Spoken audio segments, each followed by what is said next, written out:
Halo Malaysia, selamat pagi, salam sejahtera Malaysia.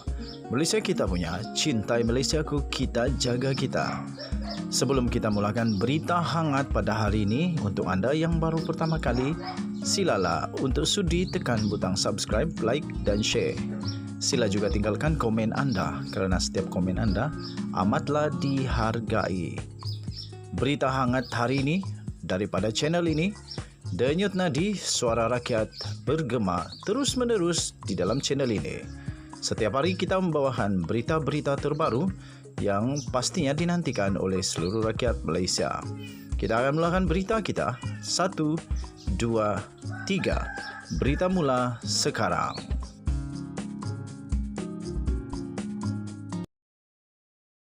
Salam sejahtera Malaysia. Berita terkini yang pasti mengejutkan seluruh Malaysia.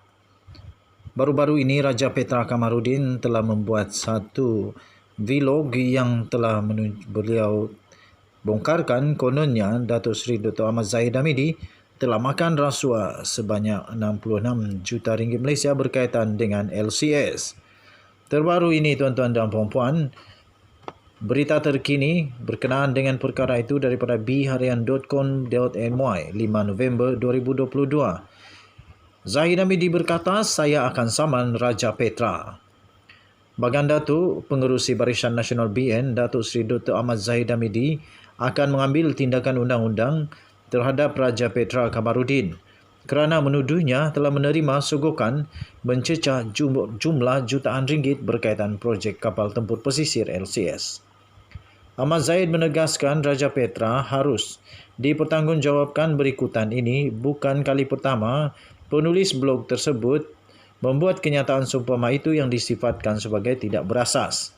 Katanya, saya berharap Raja Petra sebelum membuat sebarang tuduhan mesti mengemukakan bukti dan dokumen untuk menyokong dakwaannya, katanya. Tambahnya lagi, jika tidak, saya akan bertindak saman malu terhadapnya. Saya akan meminta peguam saya untuk mengambil tindakan undang-undang ke atasnya, katanya pada satu sidang media di kediaman beliau di sini pada hari ini. Media sebelum ini melaporkan Suruhanjaya Pencegahan Rasuah Malaysia ASPRM mahu bertemu pihak pemberi maklumat atau whistleblower berhubung kes Ahmad Zahid Hamidi dituduh menerima sogokan RM66 juta ringgit Malaysia berkaitan dengan pemerolehan projek LCS. Raja Petra dalam satu rakaman video yang berdurasi kira-kira 6 minit telah mendakwa mempunyai bukti mengenai pembayaran yang dikatakan dibuat kepada Zahid Hamidi antara 2012 dan 2013. Kemudiannya Ketua Pesuruhjaya SPRM iaitu Tan Sri Azam Baki dalam maklum balas kepada New Straits Times pada hari Rabu yang lalu berkata agensi itu bersedia untuk menemui Raja Petra di lokasi pilihan penulis blog berkenaan di luar negara bagi mendapatkan maklumat dan dokumen berkaitan dakwaan terbabit. Mengulas lanjut, Ahmad Zahid mendakwa kebanyakan tuduhan Raja Petra dalam penulisannya adalah berdasarkan pendapat dan andaian sendiri. Katanya, saya mengenali Raja Petra, namun beliau mesti dipertanggungjawabkan kerana membuat tuduhan kepada saya. Penulisannya tidak ada kredibiliti, katanya lagi. Sekian berita, salam sejahtera Malaysia. Malaysia kita punya. Cintai Malaysiaku, kita jaga kita. Jangan lupa tekan butang subscribe, like dan share. Kita jumpa lagi. Selamat malam Malaysia. Bye-bye.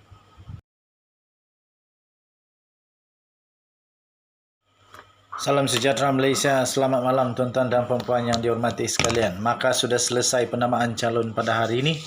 Ada beberapa rusuhan, bukan beberapa, satu rusuhan sebenarnya yang terjadi di Tenong yang berpunca daripada penolakan pencalonan Datuk Peter Anthony yang menyebabkan penyokong beliau marah betul. Okey, itu adalah berita yang baru diterima, ada rusuhan tapi semuanya dapat disettle dengan baik. Okey.